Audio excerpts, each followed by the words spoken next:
Good afternoon, everyone. My name is Mallory Wood, and I am Marketing Manager at mStoner.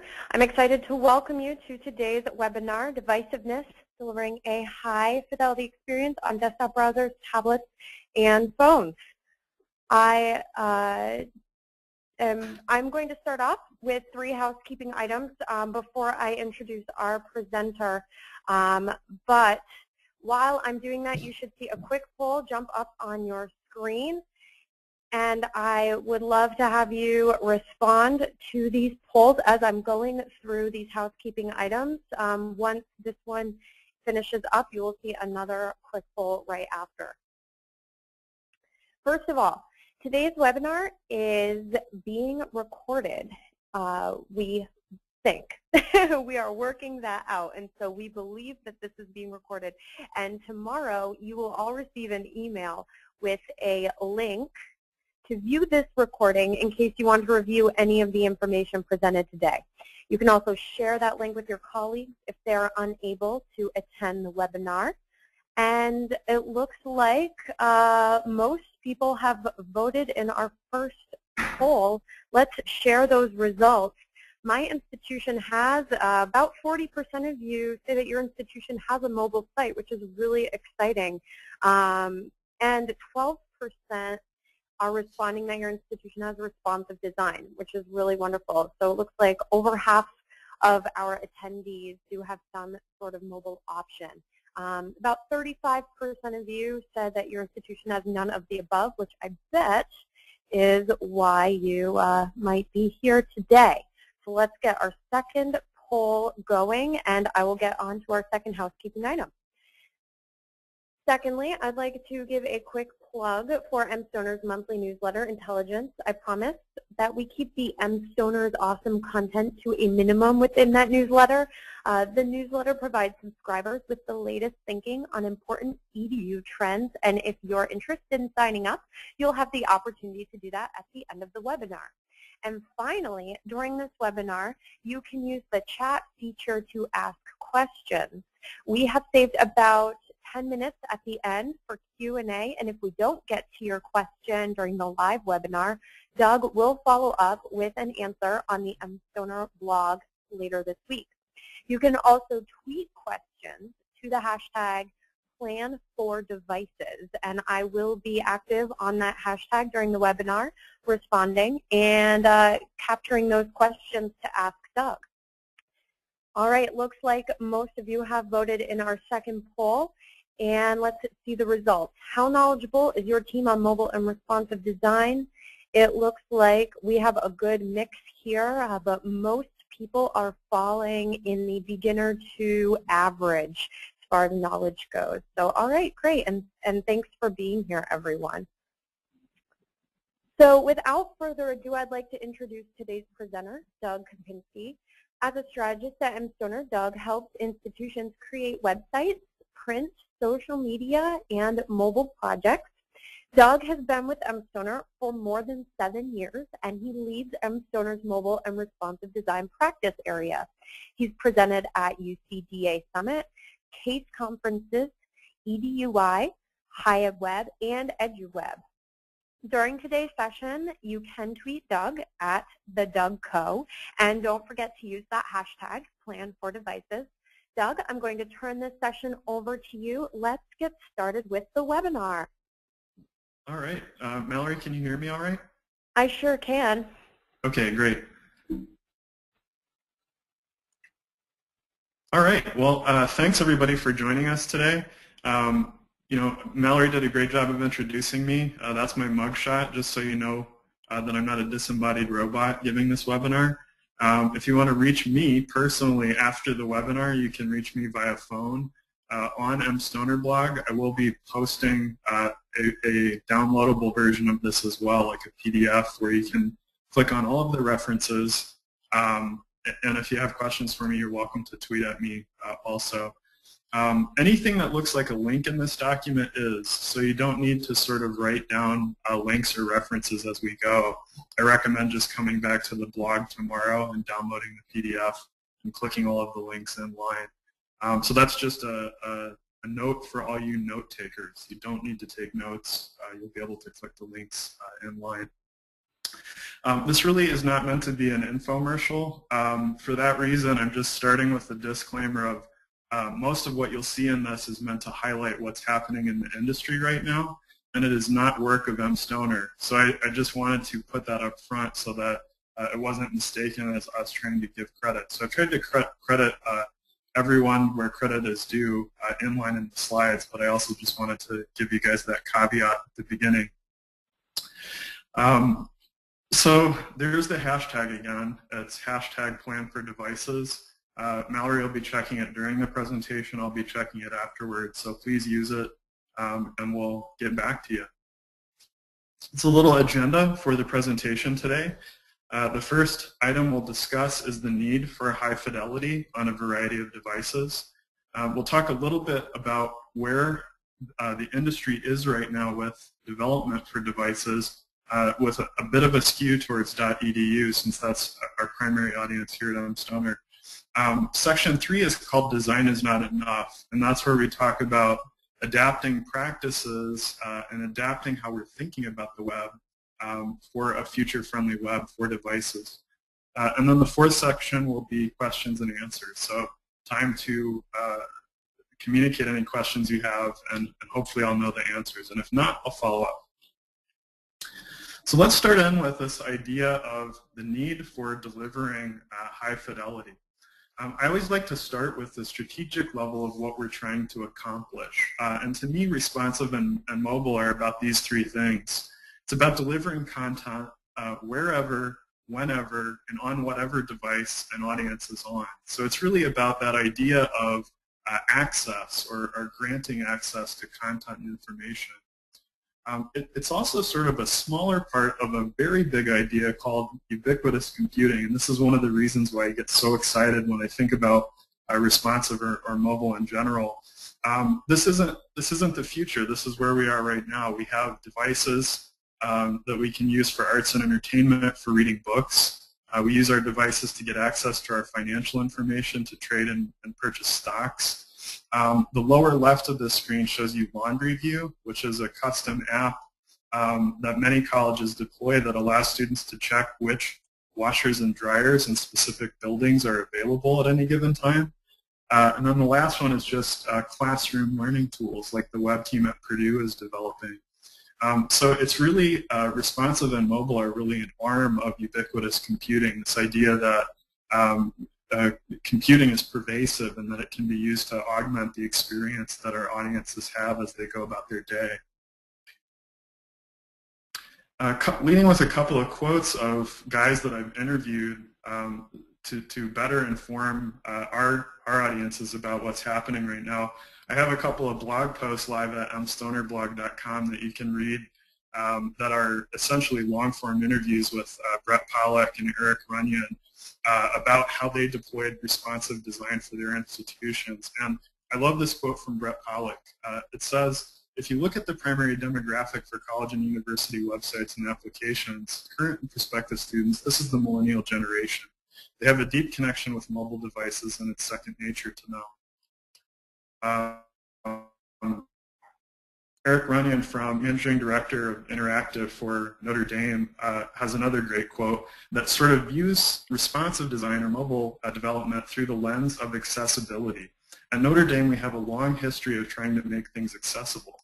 Mobile and responsive sites are a part of that tradition. It's a way of making web content accessible to more people. Love that quote. I think one of the things that we're going to attempt to answer during the course of this presentation is this idea of responsive or mobile. It's a question that many of our clients have been asking us recently. It's also a question that we've been asking ourselves internally. Is it a better approach to sort of go fully responsive? Is it a better approach to go with a custom mobile solution? Or is there something else that we're not thinking of? Is there something that we haven't considered that we might be able to try? And I do have what I hope are a couple of satisfactory answers in that category as well. We're going to look at those towards the end. So when we're trying to examine the need or help explain to leadership what the need for development for devices is, it's always best to lead with data. So I've pulled some compelling statistics that we'll look at first for the United States, and then we're going to look at second specifically for higher ed. So sources are listed along the bottom, and I won't mention the sources too much because you can click those later when you download the presentation if you're interested in getting into the detailed data. So 46% of adults in the U.S. now own a smartphone. That's a 10% increase in the past year. That's as of February 23rd, 2012, so fairly current. There's a second number that I didn't put down, which is this number is much higher if you count feature phones, most of which have internet access as well. That number is about 87%. But Pew isn't tracking the feature phone data as closely. So most of the data that they have that's quality is for smartphones specifically. Another really compelling number is that 87% of adults who own smartphones use it to access the web or email every day. So that sort of gets at the idea that people do have smartphones, and they are using them to access the web. Accessing the internet via a smartphone is the third most common activity. The first is texting and picture taking. The second is sending photos or videos. It's kind of crazy to me that it's not actually talking on the phone, but again, this data is from Pew, and it's harnessed from thousands of people. So the third most common use for a smartphone is to use it in an investigative way to access the web. Another couple of really compelling statistics about the investigative or discovery component of a mobile phone.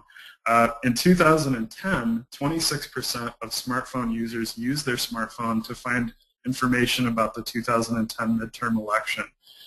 So the congressional elections in November, where also many cities are electing the governor and the mayor seats, 26% of people who own smartphones used it to help them investigate and help them get information and help them to make decisions. And we can also apply that same analysis to investigating shopping options. So 2011, 30 days leading up to Christmas and 30 days later, 24% of smartphone users use their smartphone to look up product reviews or pricing. There's actually a competing survey conducted by Ipsos and Google where they did the same kind of study in the same time period, and their own number turned this to 70%. So I decided to put the conservative number of 24%, but data from Google and Ipsos actually suggests that 70% of smartphone users last Christmas season used their smartphone in the store in an investigative way. What about tablets? So thinking about how tablets play into the picture, in the U.S. currently 29% of people own a tablet or an e-reader, and this was data taken around Christmas of 2011. Google mobile ads also published this. They've seen a 440% increase to ad traffic in the last year. So November of 2010 to December 2011, a 440% increase in access to ads from tablet-specific devices, Android and iOS. So very, very compelling information that people are using tablets and phones and that they're continuing to gain traction. Now let's look at a few statistics that are specific to higher education. This is anecdotal from most of our clients right now, and at any given time mStoner has about 12 active projects, and I've talked to many of them about the kind of traffic that they see from tablets and phones. So currently about 5% to 12% of total traffic to .edu sites tends to come from tablets and phones. It tends to be a little bit higher in the community college segment, and the reason for that is that especially with broader populations or local populations, you start to get into a contingent of prospective students that does not own a desktop computer at all, a mobile-only contingent, and that contingent seems to be higher in the community colleges. We've also heard from many clients that they've seen a 500% or more increase in mobile traffic in a 1 to 2 year period. So really compelling rapid growth in the last 1 to 2 years for many of our clients. Here's some numbers from University of Notre Dame. And this was an interesting side-by-side comparison provided by Eric Runyon, the web director over there, that I wanted to show you, that gets at sort of a nuanced idea that Notre Dame has both a responsive site and a custom mobile site. And they've seen rampant increases in growth to both. So they've seen a 500% increase in traffic to the responsive main site from mobile devices, and they've seen a 900% increase to their custom mobile tool set over the last 2 years. So kind of an interesting number, rampant growth in both categories and different kinds of usage patterns in both categories as well. So this slide sort of shows you the content being accessed in both of those contexts. On the left, you see their responsive site is getting a lot of traffic to investigative content, admissions content, sight and sounds, which is their webcam area, the about section, very highly visited, academics, another top destination, and current students also getting about 3% of the overall traffic. Those are the top 5 destinations to different areas of the main site on mobile platforms. Now, if we look at their custom mobile site, the traffic pattern is much different. We have a much higher instance of accessing athletics content, map content, news and events, timely information, food. They actually have a menu service that sort of publishes what different areas on campus are serving what kind of food every day, and that's a top destination on the mobile tool set. And then finally, academics still getting a lot of visits and a lot of traction in their custom mobile site. So I'm going to revisit this data a little bit later with a possible conclusion, but that's sort of the broad view of what we're seeing in higher education. And I think this is also one worth mentioning. In no case have we heard a client report a decrease in visits from desktop traffic. So this is yet another case to be made for divisiveness and trying to design for devices, is this idea that no category seems to be dropping traffic. It's just that people are using the internet more and more and more in a variety of different contexts. So we sort of need to design a solution that will accommodate all of these different sources of traffic. And the idea that people are not using one platform less, they're actually using all of them more. And this is another big idea. Sales will dictate devices, but experiences will dictate traffic. And I think that this is really important for designers and developers to think about. What do I mean by that? So in early 2011, .edu mobile traffic was low, but only 9% of institutions even had a mobile site. So what I'm saying by that is, if only 9% of institutions back then even offered a mobile site, people probably weren't visiting it on a phone very much because they understood that nothing was there. The expectation was that most institutions didn't offer any sort of custom experience when visiting a mobile institutional site on the mobile device. If you download this later, you can see the full survey of that on Dave Wilson's site. Great blog and a great resource for anybody thinking about responsive and mobile development in .edu. So the kind of finishing idea of this whole section is the idea that we're trying to deliver accuracy and exactness on every platform, and it's a big challenge. So the next section, we're going to look at sort of what's happened over the last couple of years, sort of where we've been. It's a brief history. It's somewhat incomplete and it's somewhat skewed towards .edu, but we only have an hour to cover it, and I'm trying to fit everything I can into that hour. So let's rewind to 2007. This is the year that mobile first started to be widespread at conferences. This is when I remember seeing a lot of presentations at South by Southwest listed, and it was the year when mobile sort of really took off as the hot topic, about 5 years ago. We really did, at mStoner, we really didn't start to get clients asking about mobile for another 2 years. So the commercial sector tends to lead .edu a little bit by a couple of years, and that held true with mobile. In 2009, that was when clients started to say to us, what should we be thinking about in the area of mobile? What should we be doing in this area? It's also worth mentioning that back in 2009, many institutions were reporting their mobile traffic was only 1% of the total. So that number is exploding right now, 500% or more from most institutions. But it was sort of almost like an afterthought or something that many institutions weren't taking seriously back in 2009. And the ones who were tended to be the innovators, the people that were really trying to lead the curve.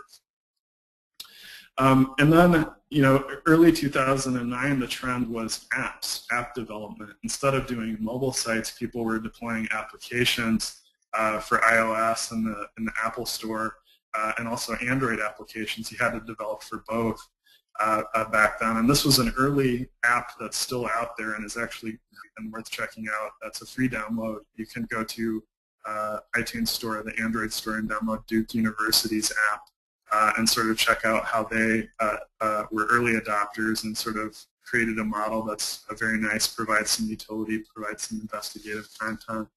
And that was March of 2009 that first launched, and I think they've gone through about 30 different iterations of that. So it's very, very highly developed and very good. So app problematic approach. Apps presented a couple of unique problems and challenges, and I think many people were happy that they hadn't gone that route, hadn't made an app for these reasons. So there's a build challenge with apps where you have to build for both platforms. It takes double the resources. There's a search problem in that the App Store is not likely to be the first place users will look. They're gonna fire up their mobile browser and look in that place first. It's just not the first destination for someone seeking information. And then the third issue is download time. So casual users such as the new prospective student are unlikely to sort of seek out an application and take the time to download it. It's pull technology. They really have to go out and make an effort to get the information. And so mid to late 2009, that was when we first started to see the proliferation of mobile sites. So a sort of exodus away from an app-based approach and towards mobile site development, or thinking about custom delivery of content on smartphones. So there were a few different kinds of models that sort of emerged from this time period. One was an iconic approach to mobile homepages that really was informed by app development. You can check out WVU's custom mobile site for an example, or one that we did work on is Trinity College. That's Trinity College in Hartford. Since I'm just bringing that up, since there's about 12 different Trinity colleges in the world. There were many institutions who sort of went with a more list-based approach in the way that they tackled their custom mobile site. Many of these were offshoots of the MIT Mobile OSB framework that really was one of the first and is still in use by a lot of different institutions. So Tufts is a great example of that, and OSU is a great example of the sort of list-based approach to custom home pages. Then hybrids started to emerge. So the USC mobile toolset, UIC is another mStoner project that's live if you want to check that one out, where we sort of combined a shuttering menu system that sort of pulls open and has icons underneath. And then also just some kind of oddballs that I really like. This one is developed by Champlain College in Vermont, and they did this site that really says who it's for right up front. It says undergraduate admission right on the cover, and I really like it for that reason, is they took a bent on this that is really for prospective students and is less about utility and more about investigation. So that kind of audience-specific site is a little bit rarer and harder to find, but Champlain is a great example of that. We also started to see sort of an emergence of 3 main mobile templates. So this is a pattern that you almost see on just about any .edu mobile site out there. there tends to be three basic templates. One is the home template, whether that's an icon approach, a list approach, or a hybrid like the one you see here. There's an RSS template, so a template for grouping news content and reformatting RSS feeds. And then finally, the development of what we call the universal page, which tends to be a page that sort of accommodates a wide range of content, where there's room for image embeds, there's room for copy, there's room for tabular data, bulleted lists, and what we call data containers. So say they're doing an import from something like PeopleSoft. You would usually see that addressed in a subpage template, some kind of a visual treatment for a data container. And then finally, room for a secondary mobile navigation at the bottom. So, you know, that 2-year period was really sort of a solidification of this development process, and it's still in play. So another couple of years passed, and now you'll see in that illustration that the device set is sort of getting bigger at the bottom. And actually, this wasn't quite 2011. It was actually mid-2010 that a guy by the name of Ethan Marcotte published an article on List Apart, another great blog, a great resource to check out, by the way. He published an article, short-form article called Responsive Web Design, which got at a lot of the ideas that he ended up filling out in the book that he published. But the thing didn't really go viral, as you might say, until about a year later. But this was the foundation. This was the groundwork for our responsive design as we know it. So about a year later, Zeldman's company, a book apart, published a kind of a long-form, expanded approach on that responsive design article. Same guy, Ethan Marcotte, who you might refer to as the Moses of responsive design. And I suppose this would be the Bible of responsive in that case, or the 10 Commandments of responsive. The book came out. It really dealt with a lot of different topics that we'll talk about in a moment. Three of the main ones were, you know, responsive as a catch-all solution. So what I mean by that is responsive renders to the browser rather than to devices. When we go with a custom mobile site, what we're saying is there's going to be a media query that points you to the custom mobile solution. In a responsive approach, there's still a media query, but what it's really doing is querying the browser and looking for the width of the browser, and then it sort of determines what to display based on the browser level rather than looking for something like the operating system. The second piece is that media query idea is to detect and deploy conditional styles. That was sort of the second big idea of responsive design, that there's a piece of code at the beginning that's going to look at your browser and say, I have a rule set for the tablet, or I have a rule set for the mobile. And then the third piece of responsive design is flexible grids to fill in between the major breakpoints. So you have your media query set up to sort of address the major resolutions, and then in between that, you're going to say things will be flexible so that we have a solution for devices that don't exist yet, for the devices that may be coming out that will exist between the breakpoints that we designed for. So those are really sort of the three principles explained in Ethan's book. And I want to dive into this idea of flexible grids and media queries a little bit more. So this sort of lays out a site and shows you how it begins to collapse at different resolutions. You can see a smartphone resolution, 320 pixels or less. You can see a tablet resolution, which is between 321 and 768 pixels. A laptop breakpoint, which is 1024 pixels. And then a widescreen desktop at about 1600. The source of this and these kind of standard breakpoints is a site called mediaquery.es, which is a great design gallery for responsive that I recommend checking out. And really all the site does is collect examples of responsive design and show them at the 4 breakpoints. can also be a participant and like different designs that are compelling to you for any number of reasons. So it's just a really simple gallery for showcasing how breakpoints work and how content begins to stack or narrow in a responsive framework. Next up, we have another gallery that I thought was worth bringing up, which is responsive.is. And this site is a little bit different than the media query site in that it doesn't give you the thumbnails, it gives you the full version of the site. When you go to that site, it's going to automatically load one of about 10 sites that they've curated, and you get a little interface along the top. I'm actually showing you the interface at the bottom of this slide that allows you to toggle between the different breakpoints and select a different site to view. So where media queries is really all about quantity, they have a couple hundred sites in their contained and showcased within their site.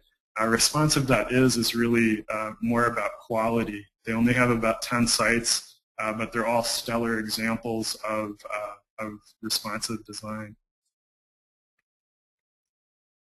So the other big event in web publishing that happened in the middle of 2011 was Luke Wroblewski's publication of Mobile First. So a book that came out around the same time as Ethan Marcotte's that really was talking specifically of content to mobile devices. And three of the main ideas from this book are growth. So the idea that not all devices are growing equally. Mobile is the one that's growing the fastest. And so really trying to think about mobile and address it in the framework of a need for that specific for smartphones. There's a prioritization idea in this book as well. So he espouses a mobile-first approach because it forces you to make decisions about the most important content that will go into a site. So you're addressing hierarchy for the smallest experience, and then you get to add flavor as you expand up to a desktop experience. And the third thing that Luke W. really embraces in the book and explains in great detail in the book is constraints. So the programming and design constraints around a mobile device, dealing with bandwidth, time limits, so users on the go, and screen limitations. Let's circle back to this idea of responsive versus mobile, because that is a question that we keep getting asked, and we're sort of asking ourselves internally.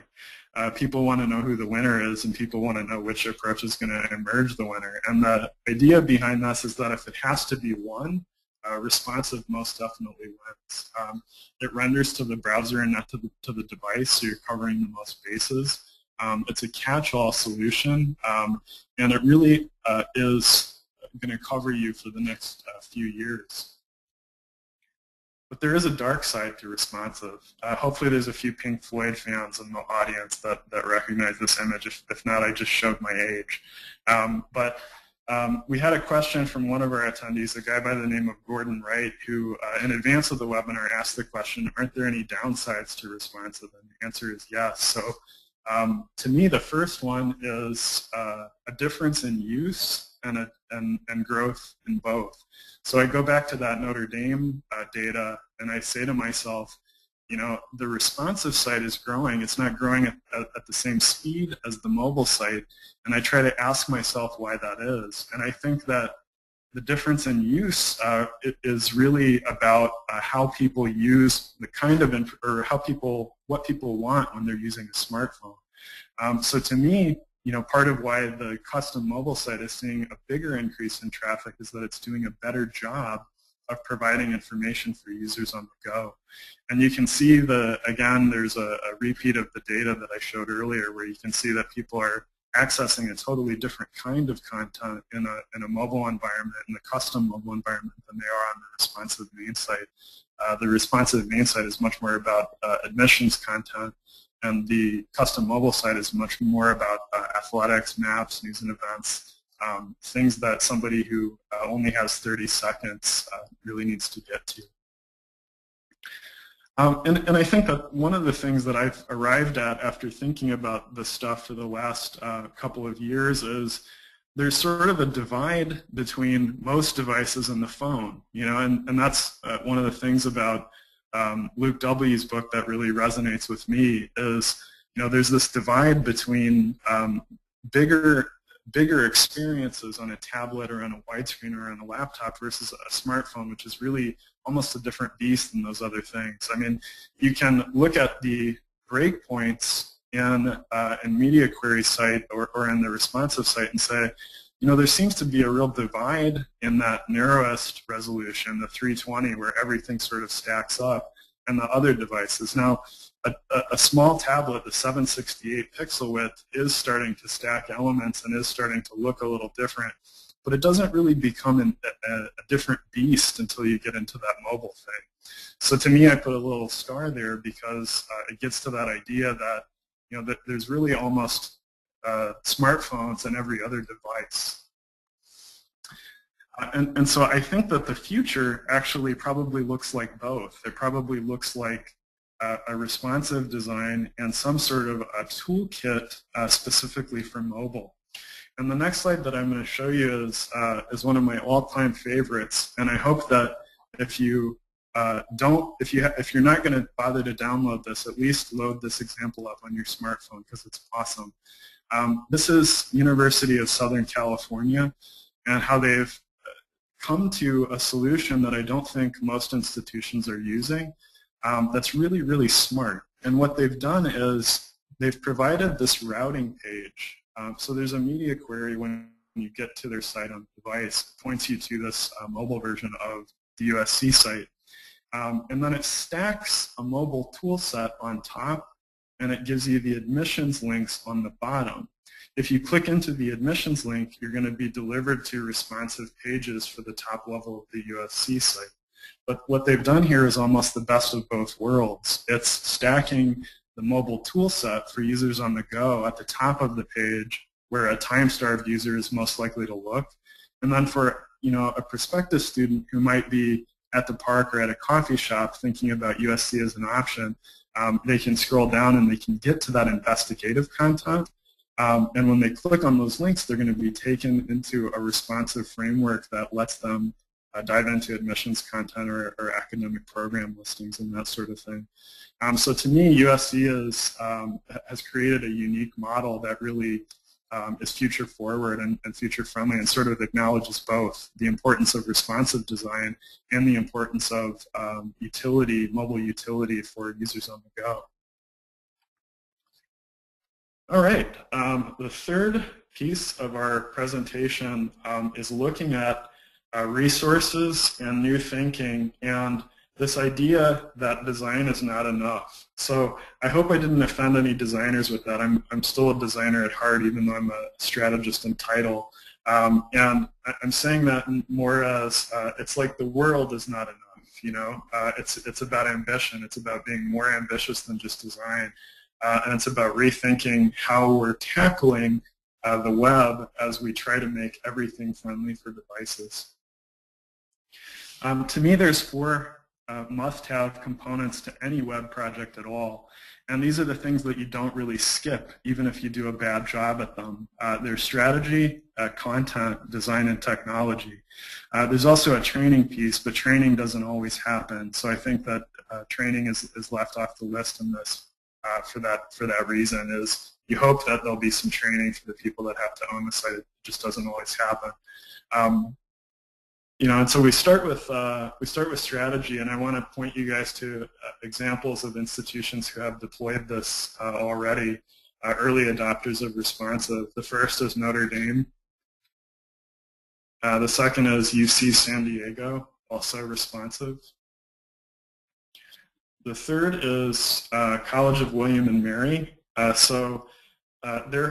Currently, their homepage is the only piece that's responsive. If you go a little deeper in the site, it's not going to be responsive, and they're working from the top down. It's actually the same way with Notre Dame and UCSD they are in varying states of having responsive fully deployed.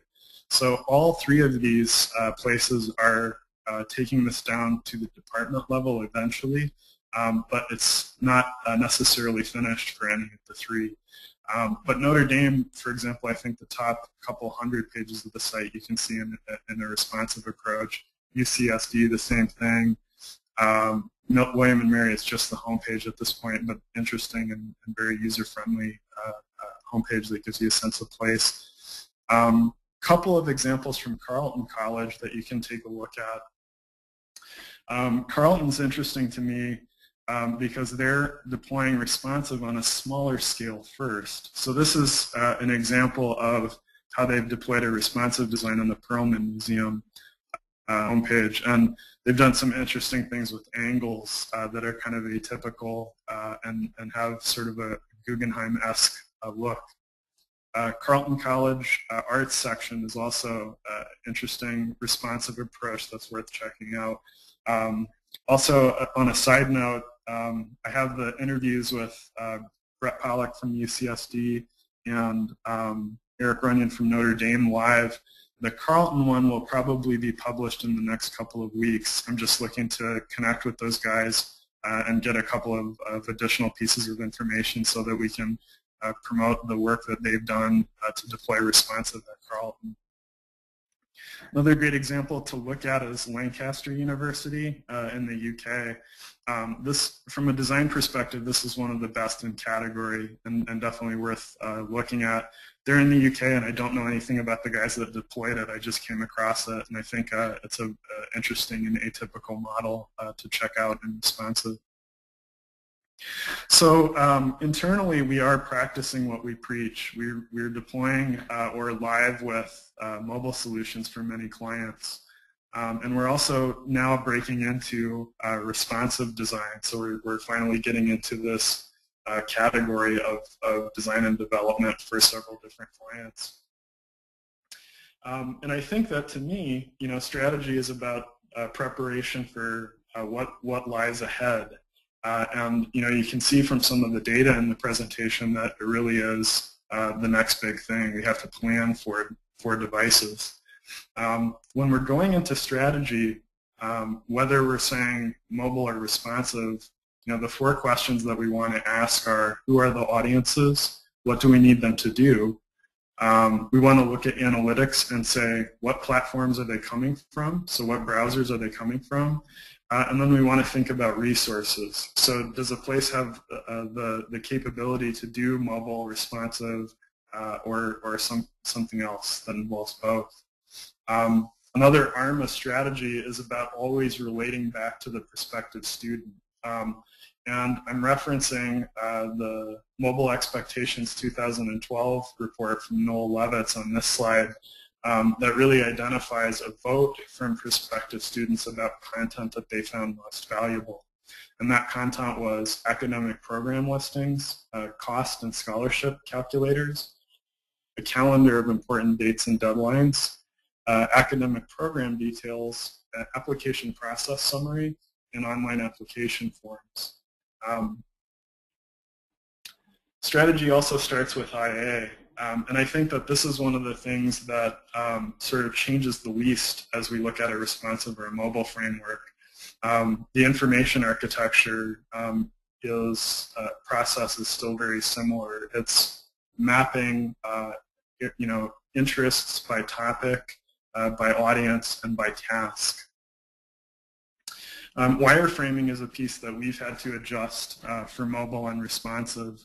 And what I'm showing here is simply that wireframing still has a lot of value in a mobile environment.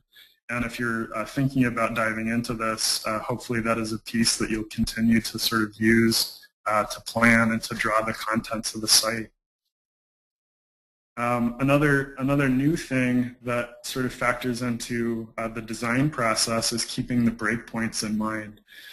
So thinking about how the design will work at a 320 pixel width, that tablet width, the laptop width, and the desktop width. There's also been a little bit of a shift in design guidelines for devices, and on this slide I'm referencing the iOS Human Interface Guidelines. So that's worth visiting if you're thinking about mobile or responsive, because it contains a lot of the big picture ideas about how design needs to be modified for devices. This is a great pattern sequence from Luke W.'s blog. And this is part of the planning process for responsive 2. It's basically what happens to content as the display gets narrower. In his post, Luke identifies 4 or 5 different models for this, including a one-column fluid approach, where content essentially appears very wide on a device. We have mostly fluid in the upper right. We have a column drop in the lower right as well. So if you check out this blog post, which will be linked from the presentation, you'll be able to see different patterns that Luke's suggesting for stacking and ordering content as things collapse. Another consideration for design in devices is the menu collapse. And a great site to look at for this is Sony.com. Because they have 2 instances of collapsed menus basically right there on the home page. What I've done here is show you how the top JavaScript menu essentially shutters down and becomes mobile friendly. And the second piece, that sort of shop, gaming, and entertainment menu that's below the fold becomes a standard input form on the device. So the media query goes out, it styles the page element for the device, and it basically changes the nature of the menu a little bit based on the platform. So that's a design consideration as you're getting into responsive, is how to adjust menus, particularly important for higher education, where there tends to be a lot of different kinds of navigation, is considering how an audience-based navigation will collapse, how a topic-based menu will collapse, how something like a footer collapses. So definitely worth checking out the Sony site and seeing how they've fit a lot of options into a small space. We had a question from somebody who I hope is attending, a designer by the name of James Beardmore out of Canada, who sent this question early. A big fan of his work, by the way, if he's on the webinar. But he asks in his question, what about images, essentially? He says, responsive images are currently a work in progress. There are many methods being played with and lots of caveats. What do you see as the best approach for delivering responsive images to a range of devices right now? So what I did here was collect about 3 different approaches that are sort of widespread right now. And I'm going to point you all to a Smashing Magazine article in the link along the bottom of this that will be something that you can visit to see about 6 different methods for rendering images. But I don't want to shirk the responsibility of being asked what's the best approach. So right now, as of March 2012, my opinion about what the best approach is a server-side script to render images. Using conditional images, one of the main scripts that I show at the bottom of this is Craig Russell's script to render basically for 5 different breakpoints. In my opinion, you don't need 5 different conditional images, particularly in higher education where you're dealing with image banks, sometimes of many thousands of images for a site. So in my opinion, there really needs to be an image, a conditional image for mobile, and then another conditional image for tablet and bigger. And I think that's still a lot of asset management. That's still a level of asset management that most institutions don't have to do yet or aren't doing yet. So I think that that's sort of a realistic approach to rendering. There's 2 resources for server-side conditionals for images linked on this page. One is by the Filament Group, and the other one is a PHP script by Craig Russell, both worth looking at if you're considering doing a responsive design. All right, next up is content. So in content, there was an article about a year ago on TrentWalton.com, another one of the sort of figureheads in responsive, where he talks about content choreography, and he also uses the word interdigitation, which he attempts to draw in the fashion that you see here. It's the idea that simply stacking content in a responsive design may not be the best model for the future. It's kind of how things work now. But in his model, he's suggesting that things might be woven together a little bit more artfully. If you want to see a practical example of this, there's a content strategist out of Arizona, Sarah Wachter-Becker. She's written a couple of articles for Illustrapart, but she also has her own site. And she's got a great practical example of content reordering on her site, where she basically shows how Starbucks should reorder content on their pages. It's taking things like the ability to purchase or find a store, sidebar content on a site, and moving it up within a page framework. So using media queries not just to load a conditional image, but to say, we actually want to order the content a little bit differently on a mobile device than we would on a desktop site. And her quote, which I love, is, robots make poor editors. The relationships and meaning within our content make for fleeting, flickering little snowflakes, each granule packed with endless nuance, yet easily mistaken as identical. So I could never write something that artful myself, but I love that she's a wordsmith. And you can check out her blog, sarahwb.com, and see how she recommended that Starbucks render for a mobile device. Another great article that was recently published on CSS Tricks was an article called Content Folding. And this is based on a new CSS, a newish CSS technique called regions.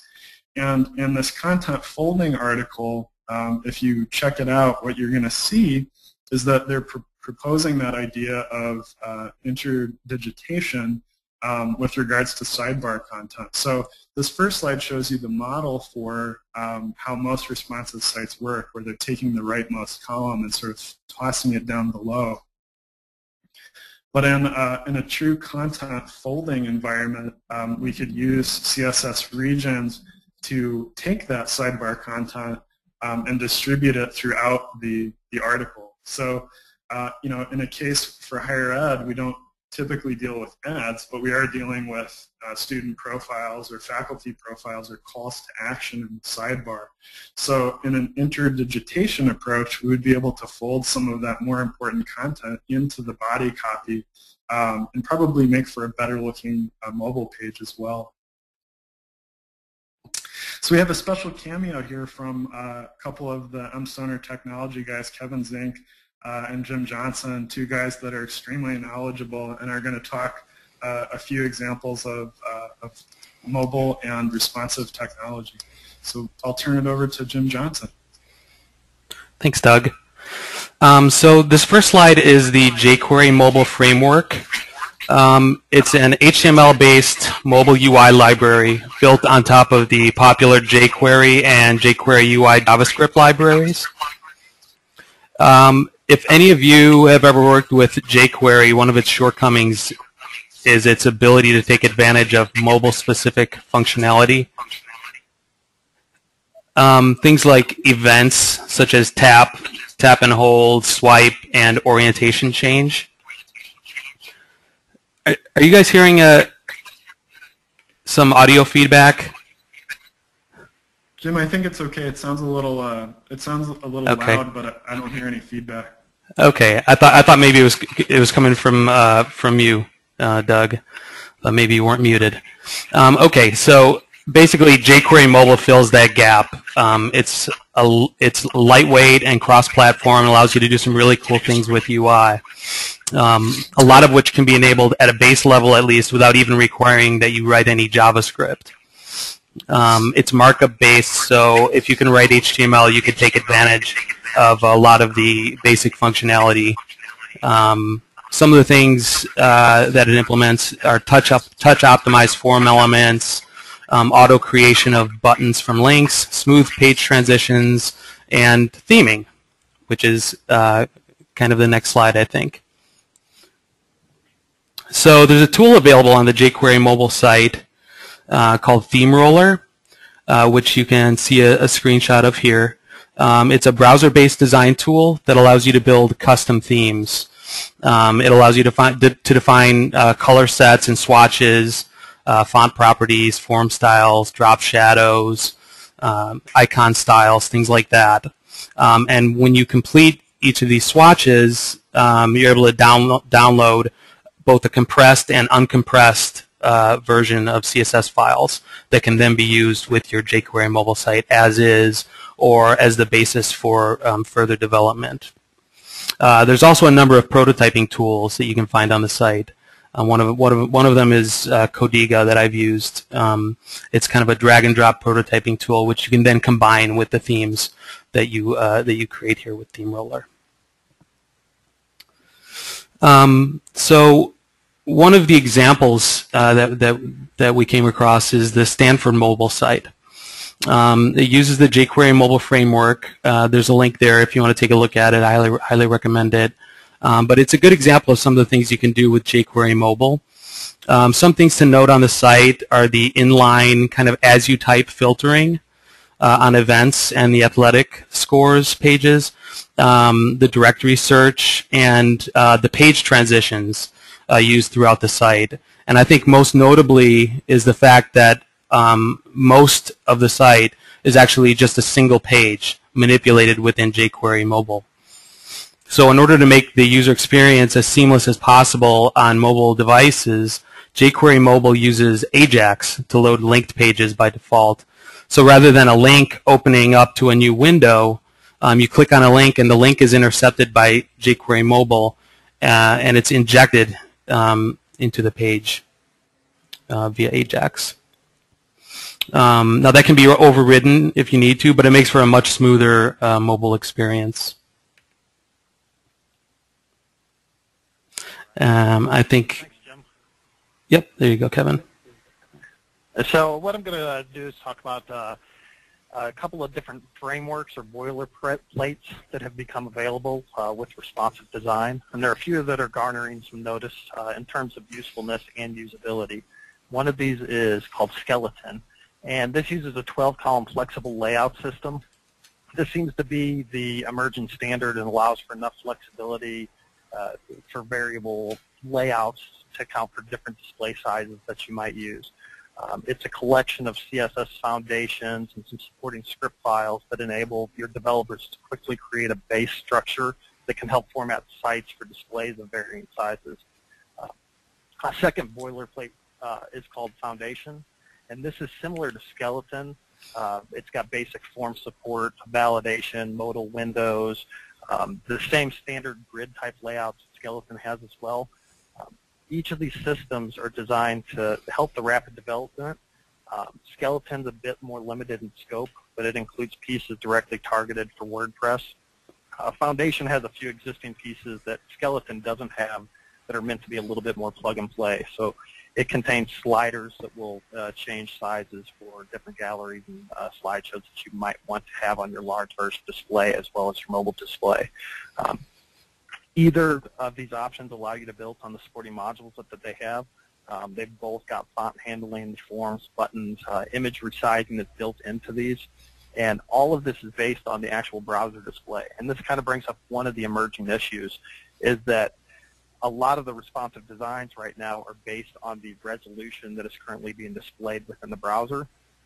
And with some of these newer machines that have higher DPIs, namely the iPad 3, which has an extremely high resolution for such a small device, basically this means I don't think anybody's quite handled this in any of these frameworks yet, but because it's looking at the resolution of the device, it means that you might get your full site display when somebody's looking at a tablet that only has 9 inches of screen space available, just because the amount of resolution that they've packed into that particular grid view. But in order to get a good jump start, these two systems, Skeleton and Foundation, are great starting points, and they can support basically any layout with the 12-column grid. You can have them collapse and do many of the things that Doug shown earlier in this slideshow.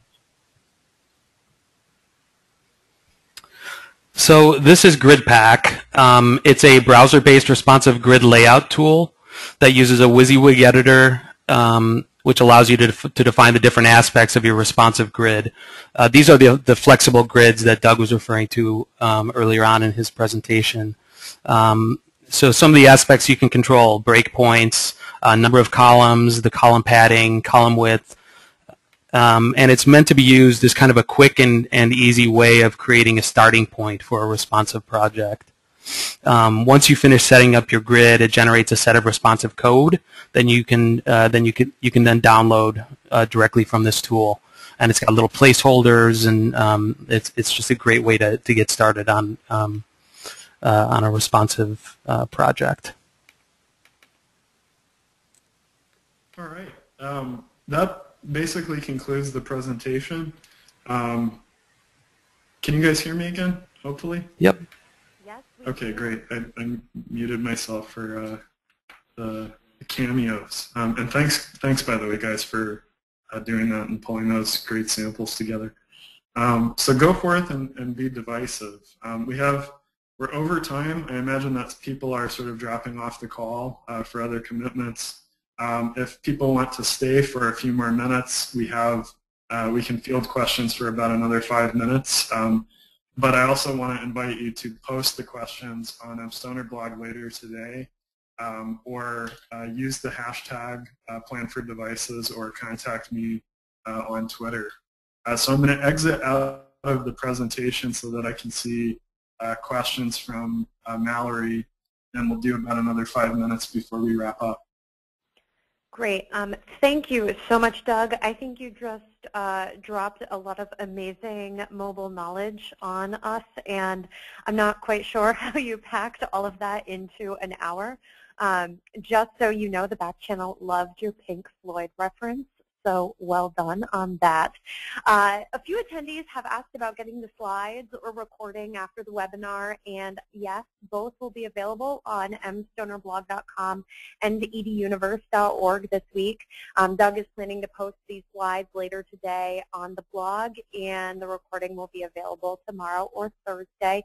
We do have a few questions that I'd like to get to, but I'd like to remind everybody, when you exit, please take the very short survey after you log out of this webinar.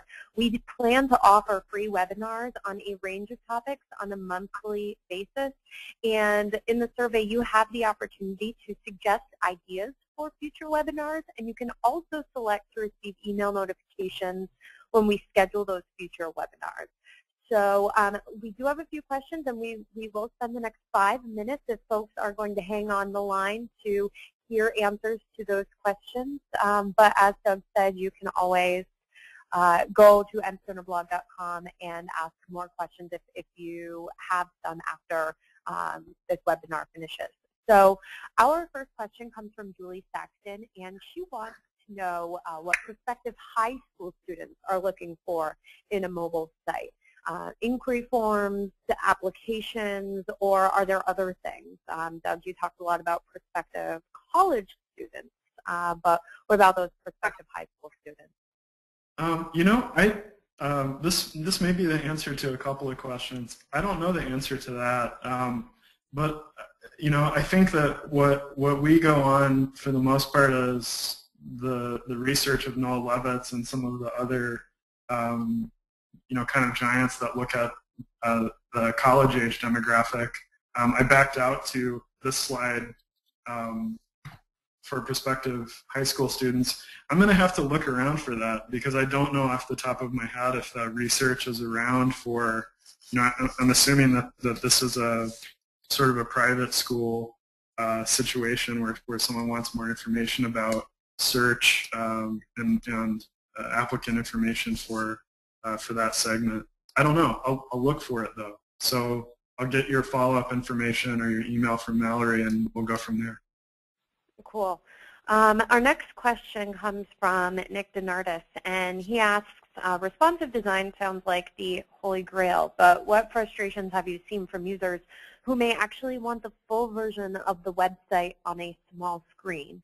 It looks like there's no option for them to get to it.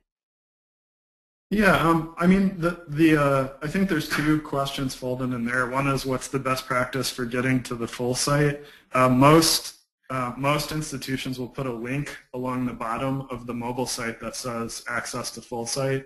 Let me back up to the kind of samples that we had.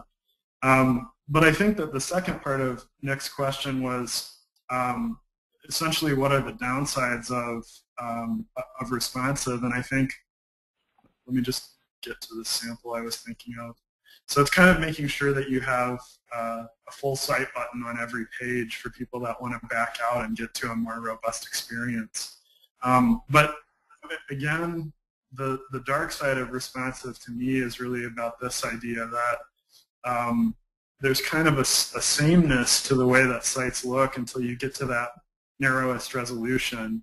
And I think that in that way it's sort of a false holy grail, because we sort of think we only have to deploy this one thing that'll really work. And to me, this is the closest thing to the holy grail that's out there right now, which is USC's approach to this routing page on the top level that really puts the utility up at the top and the investigative content that points to a responsive site below that. So I would expect to see this model catch on. I don't know if it's going to catch on across the board, but I think that it's going to gain popularity. So thanks, by the way, Nick, for that question. And we will do one more question before wrapping up. It comes from Matt Holmes, and he is wondering about accessibility in the mobile display of a responsive site. That's a great question. So this is what I know, and I'll try to investigate it a little bit more, but I'll give the answer that I know. I don't think the federal government has mobile accessibility requirements yet. Most states do. And the reason why I'm saying most states do is that many of our clients are state institutions or public institutions, and you probably need to understand what your state's accessibility requirements are for the mobile devices, and they tend to change from state to state right now. Now, a good starting point for that is to look at accessibility practices for mobile on the W3C site. So that's a good starting point, and generally speaking, that's going to cover a lot of the accessibility bases if you follow the W3C mobile accessibility rules. So great question, and something that should be a primary concern for higher ed. Great. Well, everyone, if we didn't get to your question during the live session, it will be responded to on mstonerblog.com this week or next week. Thanks for attending today's webinar, and we hope to see you next month, where we will be talking about using web video to market your institution. Thanks, everyone, and enjoy the rest of your day. And Doug, thanks for taking the time to present. All right, thanks everybody, and talk to you later.